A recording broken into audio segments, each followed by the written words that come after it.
So as promised, third video of the week. Well, I never.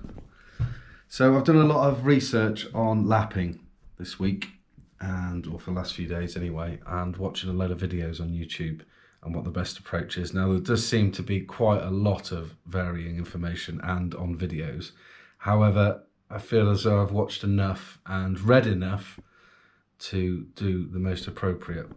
So I've just set up in the lounge here. I've got a few bits that I've noted that I need. A little bit of oil, and that's to put on the valves when I slide them into that, so it doesn't scratch and it makes sure it's smooth. I've got all the valves set up as they came out of the head. I've got all the springs and the retaining clips and the other bits that hold the springs in. I also bought this kit for £10 off Amazon, which came the next day, which was great, and some grinding paste, which is fine and coarse. Now, off the videos I was looking online, a lot of them were done on old engines, and what you were seeing, if I just hold you this round, hopefully you'll be able to see this, is the examples they were using were pretty bad. So all of this had little dips in it, and it was all ganked up and loads of problems with it. However, as you can see here, hopefully it's in actually really good condition, so they should seat back in pretty nicely. However, as it's all out, it's probably worth me just using the fine grinding paste and just gently grinding them back in, or lapping them back in, as the phrase is known. I also tried to clean the tops of these. There's still a little bit of what I guess is carbon buildup on there. Let's just check. The exhaust sides are all pretty clean. They're no problem. They look in good order. However, the inlet side, as I said, there's a bit of carbon buildup on a few of them. These two are right, but the other ones are a little bit worse. So I'll try and clean those up and find the best way to clean that. I've tried a few other bits, but nothing's worked so far. So as I've said, it's a case of lapping these in so that this area here matches. Now, I have seen a few videos where people were using drills, etc. But what I've found is if you use a drill, you only go in one way. So you continually go in the wrong way. You could reverse it, but you go in the same way. So if you get a little bit of grit in there, you could cause a little crevice that goes all the way around. So the best bet is to do it manually with this and going back and forth in your hands, which you'll see me do shortly. And that will just lap it back in. As I said, they don't look too bad at all from what my understanding is, especially the valves.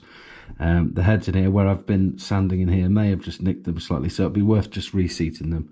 So, yeah, well, I'm going to put you on time lapse and just make a start. I've never done anything like this before, but I'm pretty confident I'm not going to mess it up. What you've got to be careful of is you don't want to do it too much, because if you do it too much, you affect how the distance here and how it sits actually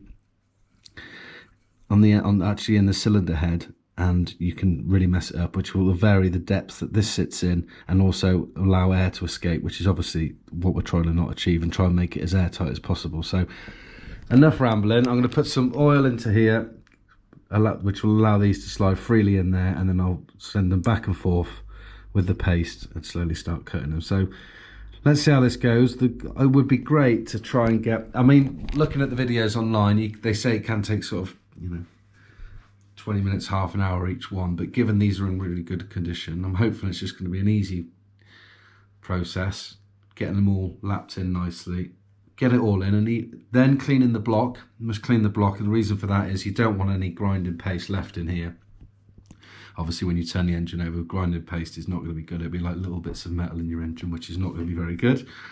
So once they're all lapped in, I'll remove them again, put them back into cardboard, then I'll fully clean the head. Then I'll probably look at putting the valves back in with the springs, so it's another step further. So hopefully that will be all in today's video, and I'll be able to achieve that this evening. But I'm not going to rush it. I'm just going to take my time, and I'll put you on time lapse, and I'll report back to you after perhaps doing a couple of them to see how I'm getting on. So yeah, wish me luck.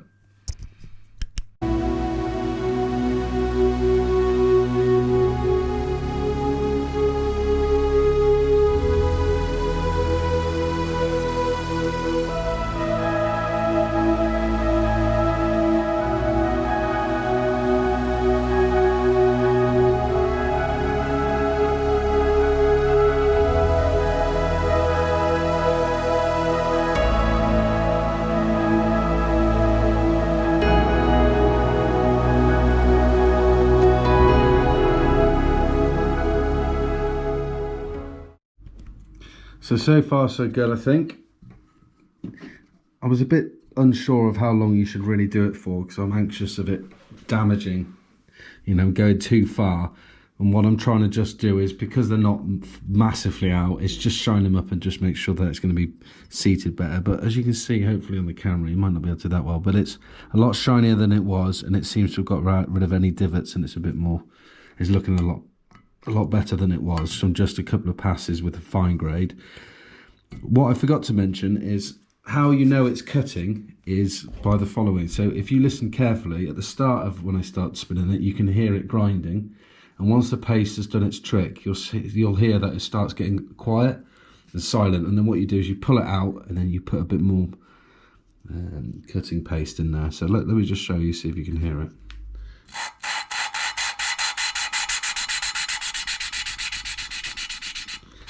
So there, towards the end, it's hardly making any noise. So that's the paste has done its job. So what you do is you pull it out, turn it around a bit, try and push the paste, fresh bits of paste underneath, and then do it again.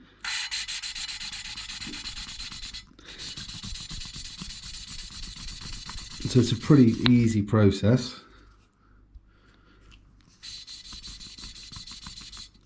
I was tempted to use some coarse, give it a pass of coarse and then a pass of fine. However, the finish I seem to be getting with the fine is looking good. And I don't want to push my luck, because I don't want to have to try and go and get these seats changed, because I'm balls it up. All I'm trying to do is just make sure that it's going to be as it was before, but just, you know, just making it a little bit better, doing everything right, but just not to a full, you know, high level, but enough so I'm learning, and two, so I know it should be okay and it won't cause any failures. So let's give that another. There you go, it's loud, and you hear it get quieter. So what I'll do is I'll remove this one now, wipe off the grinding paste, and we'll see how it's looking.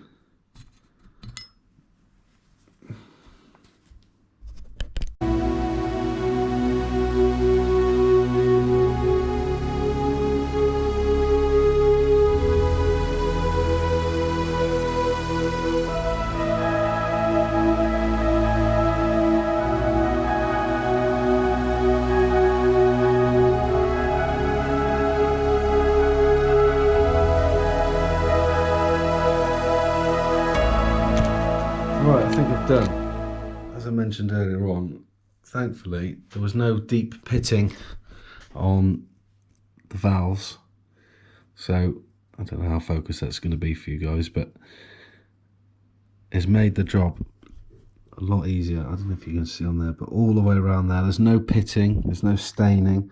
I can see that the whole, pretty much the whole width of the original angle it was at has now been shined up using the fine grinding paste, and that has gone the same on all of the other ones I've put in. So thankfully, because the engine doesn't look like it's particularly done either a hard life or many miles, it's meant that this process has not taken too long.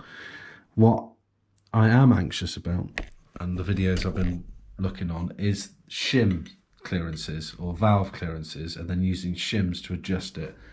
With the Piper cams, which I've just been looking through, you'll see here the fast road is for a standard Puma, not the racing Puma.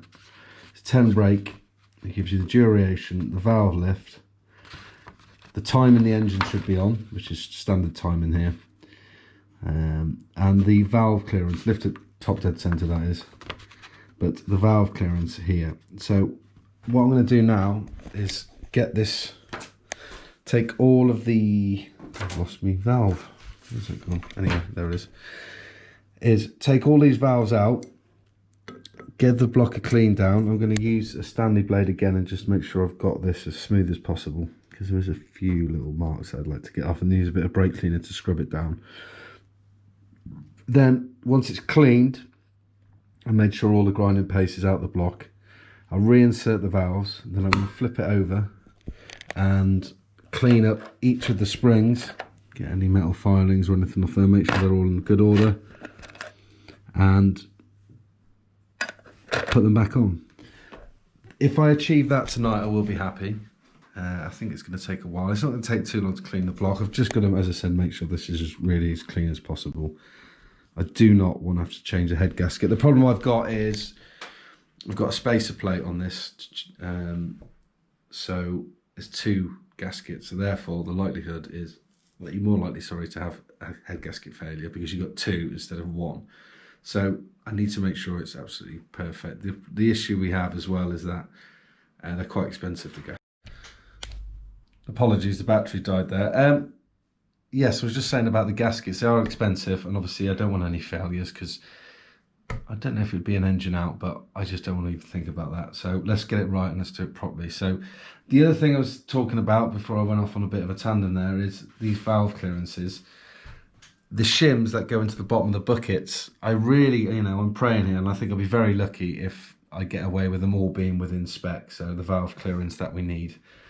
I have bought a tool to check each one of those, but for now, let's get this built up. Let's put the springs in and get the buckets in, and then I've ordered another head gasket, and I've got 1 head gasket in the garage, which I think will be all right, and then I'm getting close to reattaching the cylinder head back on the main block of the engine now, which is great. And then from there, I think I would put the cams. I think I can put the cams in whilst the cylinder head's off, actually.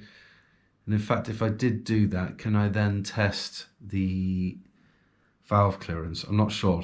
See, this is the thing. It's all new to me. I'm learning a lot from watching videos and asking friends. So the question to you lot and myself is, can I put the cams in with the cylinder head off and check the valve clearances?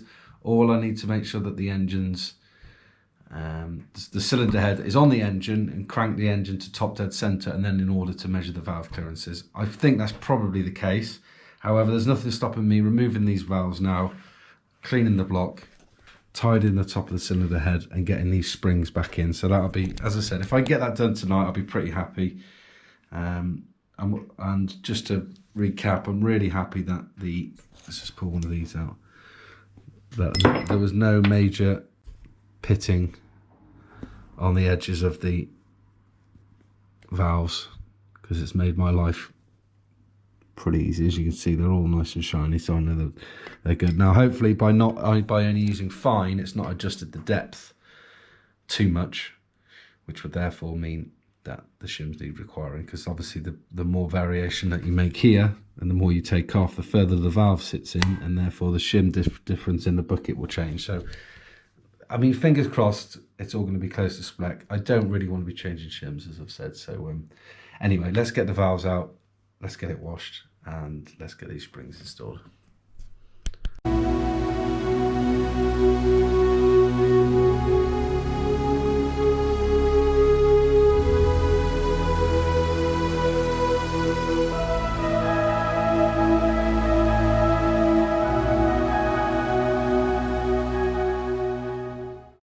Right, so that's all cleaned up. Gives me the last chance to just admire the exhaust ports, looking all shiny. Yes, you can get a more mirror finish than that, but as I said in yesterday's video, or the day before, 30 hours, 35 plus hours, and given how bad they were to start off with, and now that they're knife edged and shiny and polished, I'm really happy with the work that I've done on them. So that's how they're going to remain. So yeah, it's good to see them looking like that, because now I'm going to reinsert the valves with, I believe you should be using assembly lube. I haven't got the assembly lube, but for this part I'm just going to add oil back onto the valves, literally from the top all the way to the bottom.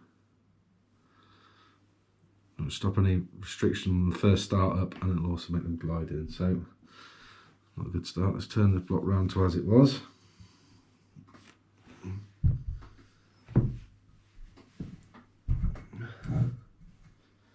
I gave it a good dry, a good rinse, and a good drying off. I also used a blade again, as which you might have seen, to get rid of this outer layer. So fingers crossed the gaskets hold up. So yeah, I've put the oil on there. And I'm just going to reinsert each one of these back into their head. It's worth noting, you noticed there was a bit of carbon buildup or whatever it was on top of these. Using the fine paste, I just put it on the end of the towel, the tea towel, and just worked it gently on the top, which removed the majority of it, so they're all looking nice and clean. Now, yes, they probably could be slightly better, but I don't want to take off what appears to be a coating on these valves. So, as you can see there, that's the bare metal, and it looks like, unless that's carbon buildup again, but to me it looks like there's some type of coating, so I don't want to end up scratching all that off. So but for now, let's get all the valves back in, and then let's put these springs on. So this should be fun. Not. Let's see how we get on.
Check this out. Oh, it's back together. I am so happy that's over. Am I glad I did the porting and polishing and buying the cams? Yes. Will I do it again? No, don't think I would. It's so time consuming, but as I said, am I happy I did it? Yes, very. These have all gone back in. Luckily I didn't lose anything. Right, you may have seen at one point that I did all of one side and then I had to undo 6 of them. I lost one of these little retaining clips inside and I couldn't see it, so I had to take all of these out in order to find it. So that was a pain in the ass. So that added probably an extra half an hour, 40 minutes to the job. But there we go, it's all in now and I'm really happy with the outcome. It's cleaned up rather nice. I can go and get the buckets and put the buckets on here and put the cams in and then tighten the items down, and hopefully from once they're in I can do the measurements to check the valve clearances as I've mentioned earlier. So yeah, I'm really happy. The exhaust sides are much nicer than the see if we get a better light on that, and much nicer than the inlet side. However, the inlet side is gasket matched and it's a lot better than it was before, and it's obviously got the knife edge. So as you can see, the clean valves in there. So what's next? I had a message off Warren, previous owner, with regard to this here, and with it having such high boot, or will be having forced induction, any weak holes is going to escape. So he suggested that I perhaps go and take it somewhere to be welded up and then smooth back flat, so it gives it a full seal around each of these. It's a shame it's there and not say here or something, because it wouldn't have mattered as much there or at all there. So I'll have to whoever I get to do that, I'll see if they can alley weld that, and then I'll have to... that's a good point, actually. If I'm sanding it, will it go back in there again? I might have to stuff these up to block them, and then stop stuff going into here, and then treat that, because that is a real pain. But other than that, it's back together. I'm so happy that's over with. So what I might do is get the cams, the new cams, and rest them in. I'm not sure if I'm going to do it tonight, because all the parts are in the garage on the side, and I need to bring them in and put them in as they came off, and of course tighten the cams down in a specific order. I'll check online, but I think it's 18 Newton meters and then 17, so 8 then 17, and in order, and it's to stop you putting pressure on the cam and potentially snapping it when you put the cams in. So I'll see about that in a minute, but for now, yeah, thank God that's done.